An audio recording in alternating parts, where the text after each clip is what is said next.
let's get into the deal, right? So it's a 4-unit property. So there's one lot. There's 4 small individual houses on it. It was built in 1960, rehabbed in 2006, and there are one's a 1-bedroom and then 2-bedroom, 2-bedroom, 2-bedroom is what you see there. That picture is before I bought it, that middle picture, don't worry. So the deal timeline, so now I'll walk you through just how did this come together. So this started in 2021, so in February, so just over 2 years ago. But I want to take a quick aside and really say it actually started 4 years before that, because I first heard a Bigger Pockets podcast and kind of got the itch to get into real estate. And what happened was during COVID that I was working from home, and I realized I had all the opportunity I needed to get started. And so I told myself, I realized, you know what, you have 2 decisions.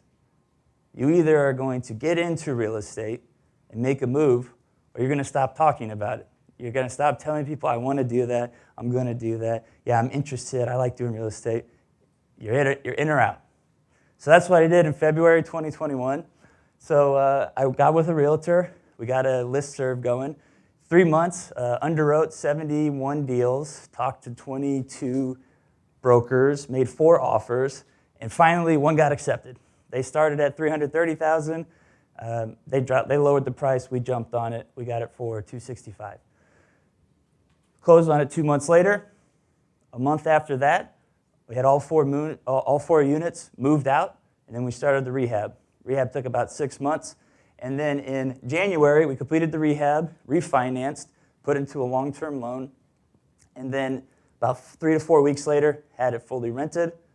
And then since then, probably one of the biggest accomplishments thus far, which was in the brochure mentioned already, was then this year in February, we had 100% lease renewal as well as a 3% rent increase. And that 3% probably could have been a little higher, but this part I'm pretty proud of because a lot of folks will tell you here, you make your money when tenants stay with you because 2 things don't happen. You don't get vacancy, right? And you forego turnover costs, right? And those are things that can kill you. I'm not gonna lie, so there was a lot of sleepless nights and a lot of concern, and one of them was when the renewal was coming up because 3 of my 4 tenants had mentioned they had inklings of leaving. And I was looking down the barrel going, oh my gosh, what if I'm here with 75% vacancy and I got to fill that quickly? But thankfully it happened, and I put these 3 quotes here, and I'm really proud of these. These are the 3 quotes from the 3 tenants that were potentially going to leave. And one of them said, Dan, you're the best landlord I've ever had. The other one said, you've always been fair to me. You've always fixed stuff quickly. I really appreciate you. The third one said, hey, living here has been amazing. I'm definitely going to stay. Make this my home, and renew. So that was a big confirmation to me that if you are right to your tenants, you're fair with them, not a pushover, you're fair with them, they'll take care of you, right? They'll take care of you, take care of your property. So let's go through some pictures. This is always the fun part, right? This is the HDTV, you know. So this is the unit. You can see this is Unit D on the front, left side, before and after. All we really did, though, I think to me it looks night and day, but really we just put some paint on, cleaned up the fascia boards, redid the lattice, took bars off the windows, and we just kind of made it look nicer, right? This is the other one. This was a good one. On the left, the green one, there was a old shed, some kind of structure that was attached to the house that we took off. I didn't get a picture before that, but you can see on the right side looking after it, it looks like a nice, respectable home. Here's the interiors. We took it. We didn't do too much. Painted it, patched where we needed to, put in the click-in luxury, vinyl flooring, right? Very durable. This is a bedroom that you can see. On the left side, I kind of point this out. If you see that dresser's kind of bowing, right? It's because there's foundation issues. So we fixed all the foundations. They're peer beam foundations. We went in and supported them and fixed all the foundations they had. Here's the kitchen. So put in subway tile. We painted the cabinets, didn't replace them, put in granite countertops. Stainless steel appliances were cheaper than the black ones. New faucets, fixtures, etc. And finally, here's the bathroom. So similar thing, use the same tiles, same grout. Just tried to carry it over, make it all look nice. And now this potentially is the most important slide of the presentation. So the location we're at is an up-and-coming location. And I think this is what really excites me. I took all 3 of these pictures on Monday. When you invest, you always want to be in the path of progress, right? As the city's developing, everybody knows, yeah, this used to be a bad area, but then it kept slowly creeping and creeping, right? And I said, we're east of Edo. If you're here, you know Edo, east downtown, is hot. It's already been hot. And now everything keeps coming over to us. So these are the types of houses people are putting, literally, these are all within 1,000 feet of my property here. But so that's all fine and dandy, right? But let's talk turkey, right? Let's talk numbers. Let's see, it doesn't matter if it's nice and shiny, but is it a good deal? Is it working out? So I'm going to show you just here. These are the numbers, the financials it took to get the deal done, and then we're going to go through the operation. So start out, the total cost all in was about $410,000 that was needed, including purchase, the rehab, holding costs, etc. It was about $33,000 a door of rehab. So kind of a heavy lift if you want to look at it in terms of multifamily sense. The sources of funding, I got a loan. The green check mark is I found a commercial lender here in Houston that gave a 12-month interest-only construction loan, like hard money, but no points up front and for 4.5% interest rate. And the only kicker is you just close in a conventional way, and then you refi with them on the back end. So you don't need to do hard money. I was able to go through them with a conventional closing period. The problem was that red check, the appraisal. So the appraisal came in low, 385, and our total was 410, right? And so a lot of people think, okay, well, that's a bad bet. Why wouldn't you get the heck out of there? Well, I knew that the property was worth way more than that, and also we had the most unprofessional appraiser my lender has ever seen. So much so, they took him off their list, and he can no longer do appraisals for them.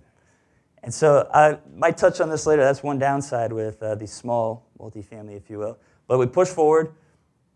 Refinance came. Appraisal came in at least closer to where it needed to be. So 416 got the appraisal. But on the refinance, we got into a Fannie 30-year fixed loan, which is a big benefit from small multifamily. 4 units and under, you can do fixed agency debt. But the big red there is what I didn't know, and my lender didn't. I don't think she really knew until push came to shove. If you do a 2 to 4 unit investment property, if you want to do a cash out refinance, you can only take out up to 70% loan to value. A lot of other things you can do 75, maybe 80%, but you have a lower limit than even if you did a single family investment property when you cash out refi. Why does that matter here? Well, that limited us. We had to do a rate and term refinance, which is when you just replace your loan, essentially.